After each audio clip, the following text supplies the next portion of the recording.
Hey, what's going on, everybody? Today is, what is it? Thursday, March 6th, Unbelievable. 2025.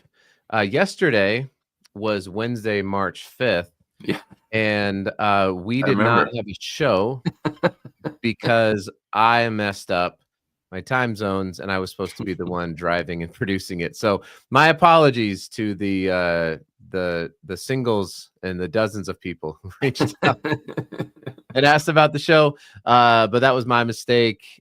Today, we're going to talk a little bit about Expo West, which is still going on today in Anaheim, California, along with a new innovation potentially that's going to be introduced at Davos, joined by Corey Connors, host of Good morning. the The Sustainable Packaging Podcast, along with my other host, Brody. Introduce him. Yeah, and I'm Adam Peak, host of the People of Packaging podcast, and we are going to go now.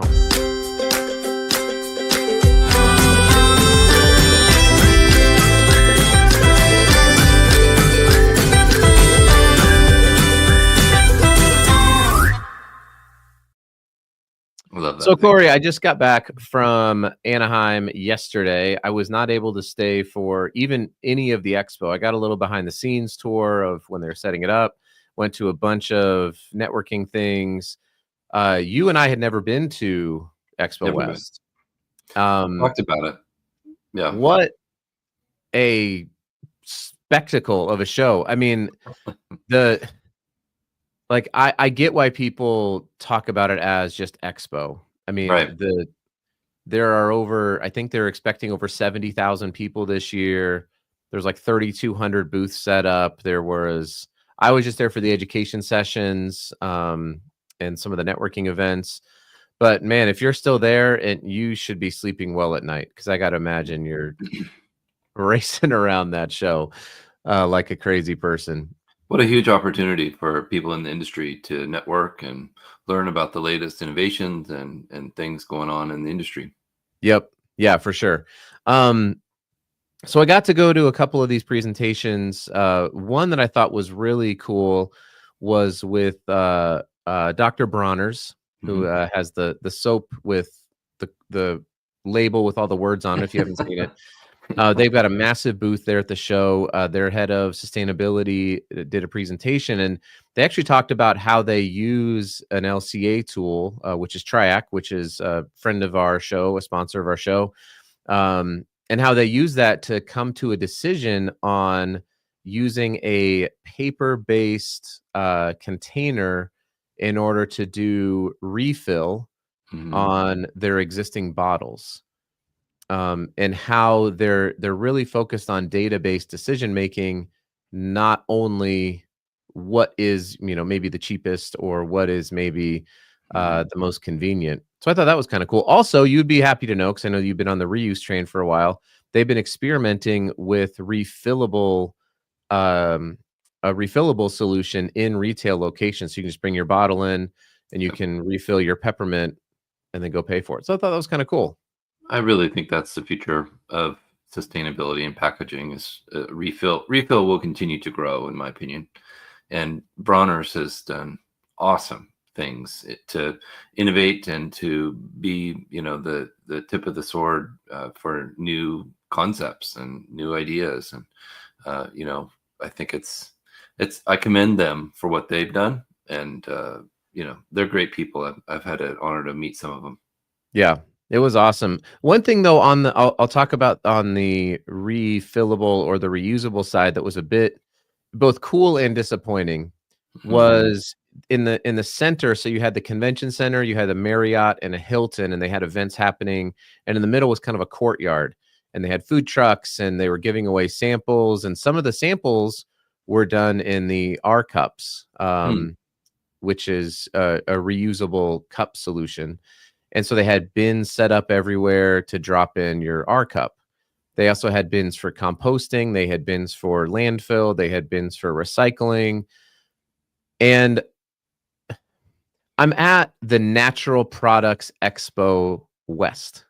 Yeah. And I would expect that we would have the most, or at least the best shot at people who have a heightened awareness of the collection of these things.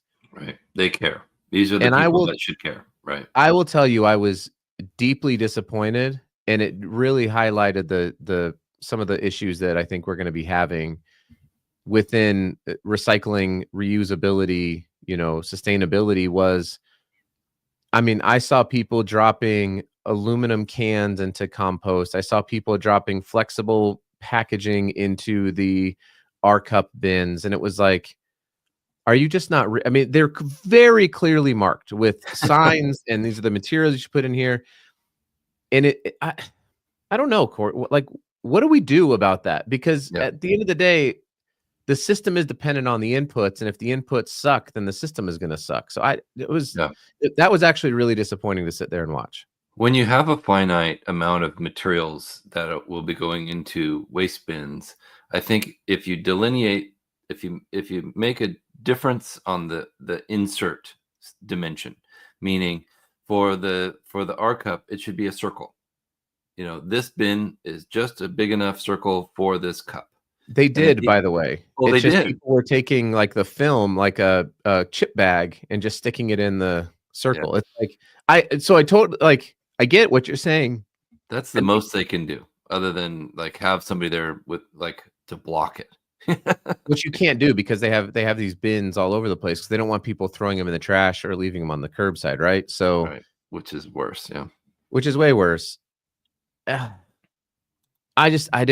kind of was left like throwing, like, this is why if people are going to complain about EPR, the reason is because I don't know that we're necessarily going to fix the input problem of people, because we just can't figure it out. I mean, I think we're going to have to innovate on the sorting using various image recognition, AI, whatever it might be.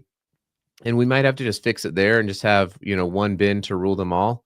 And everyone just puts their crap in one place, and then it gets sorted out through a bunch of high-tech innovation, because I don't know. Maybe I'm just being pessimistic, but that was the most disappointing. The show was amazing. Kudos to the organizers of the show. I really am excited to go back next year, spend more time there. But that part was a little bit sad. I think you're right. I think it's going to take technology to fix, and that's unfortunate. People are used to throw it in the bin and it's done, and that's not enough anymore. We need to be a bigger part of the solution. Yeah, definitely. Speaking of being a bigger part of the solution, let's talk about this article in packagingeurope.com. It says disappearing fiber-based bottle with a natural coating pitched at Davos 2025. So if you're watching, this is what the bottle looks like. And I don't see it on the screen. You don't? Oh, it's showing on my screen. Oh, really? Yeah, weird. Hey, if you're watching, or if you see this bottle on the screen, can you comment and say, screen me, dog? I don't know. Oh, Chris, thanks for tuning in. Sorry we missed you yesterday. There it is. Do you see alternative packaging models, edible packaging, algae-based materials? Yeah, I mean, this would be one that we're talking about. We can get into a few others here in a second. But this bottle, so this bottle, 2025 World Economic Forum in Davos, NBCO presented its disappearing fiber-based bottle intended to be 99% recyclable and biodegradable. I don't understand. What does it mean that it's 99%? Does that mean that what does this mean? Like, I don't understand. It's like very confusing. It's either recyclable or it isn't. And I think that's the misnomer that keeps being reported. So frustrating. It says each bottle is said to be 90 to 99% recyclable in existing paper streams. So it could mean potentially that the bottle, if it ends up in the paper recycling stream, is in fact 99% of that will get recycled. That's great news, because it means that I think that's what they mean, or it's made from 99% recyclable pulp, right? Or it can be repulped into 99% of it will turn back into paper pulp. But then we Maybe get things that's what down they here mean. like bio additives. What? No visuals. What Jonathan's saying. Interesting. Yeah. Yeah, I I had wonder. a little delay there too, Jonathan. Take another look here. Okay. Yeah, that's weird. Anyway, Mm. I'll pull that off the screen here. And so the two things kind of go together, right? Chris's comment about variable packaging. You've got stuff like this that's water and paper don't go well together. And Right. so we're left with all these other materials that are variously harmful for the environment.